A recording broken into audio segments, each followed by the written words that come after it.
Hello friends, welcome to Ricky Ticky 99 channel.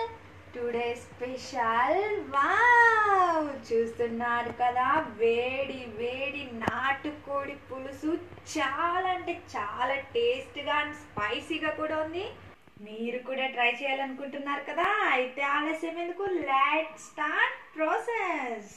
Half KG నాటుకోడి తీసుకున్నాను. దీనిని మనం పసుపు ఉప్పు వేసి బాగా కడగాలి. ఇందులో హాఫ్ టేబుల్ స్పూన్ పసుపు, 2-3 table spoons red chilli powder. Spicy మంచిగా ఉండాలి. ఇందులో టేస్ట్కి సరిపడా కల్లుప్పు వేసుకుంటున్నాను. నేను 2 టేబుల్ స్పూన్స్ తీసుకున్నాను.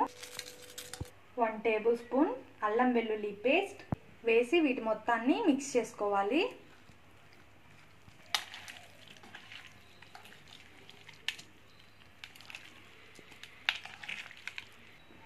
ఇలా మిక్స్ చేసుకుని దీన్ని పక్కన పెట్టుకోవాలి. ఇప్పుడు పొయ్యి మీద ఒక కడాయి పెట్టుకొని అందులో కర్రీకి సరిపడా ఆయిల్ వేసుకోండి. ఆయిల్ హీట్ అయిన తర్వాత ఇందులో నేను ముందుగానే ఉల్లిపాయ పచ్చిమిర్చి పేస్ట్ పట్టుకున్నాను. నేను 2 ఆనియన్స్ 2 పచ్చిమిర్చి తీసుకున్నాను. అది ఇందులో వేసేసుకోవాలి.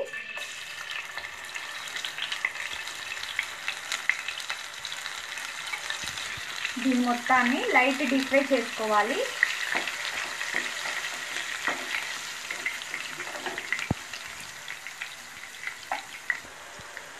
ఇలా లైట్ డీప్ ఫ్రై చేసుకోవాలి.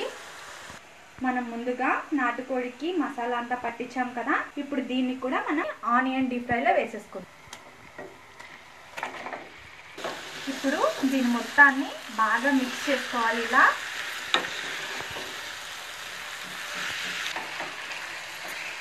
హై ఫ్లేమ్ పెట్టుకోండి స్టవ్ ఇప్పుడు, ఎందుకంటే ఇలా బాగా మగ్గాలి. మగ్గితేనే మనకి నాటుకోడి చాలా అంటే చాలా టేస్ట్గా ఉంటుంది.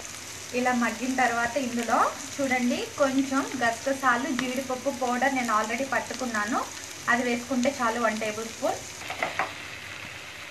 దీని మొత్తాన్ని ఇలా మిక్స్ చేసుకోవాలి. ఇప్పుడు ఇందులో ముక్క మునిగే వరకు వాటర్ వేసుకోవాలి. ఇప్పుడు ఇంకా స్టవ్ మనం హై ఫ్లేమ్ పెట్టేసుకుంటే సరిపోతుంది. దీని మొత్తాన్ని బాగా ఉడకనివ్వాలి. చూస్తున్నారు కదా, ముక్క మ్యాక్సిమం బాయిల్ అయిపోయింది.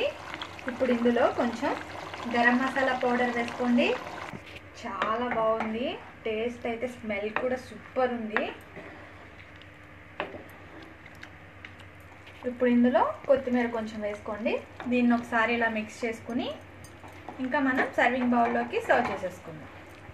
నేను ఇంకా స్టవ్ ఆఫ్ చేసేస్తున్నా.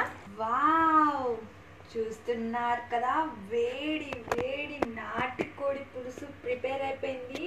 చాలా అంటే చాలా టేస్ట్గా ఉంది. మీరు కూడా ట్రై చేయండి. ట్రై చేసి ఎలా ఉందో నాకు కమెంట్ చేయడం అస్సలు మర్చిపోకండి. Okay bye, thank you for watching.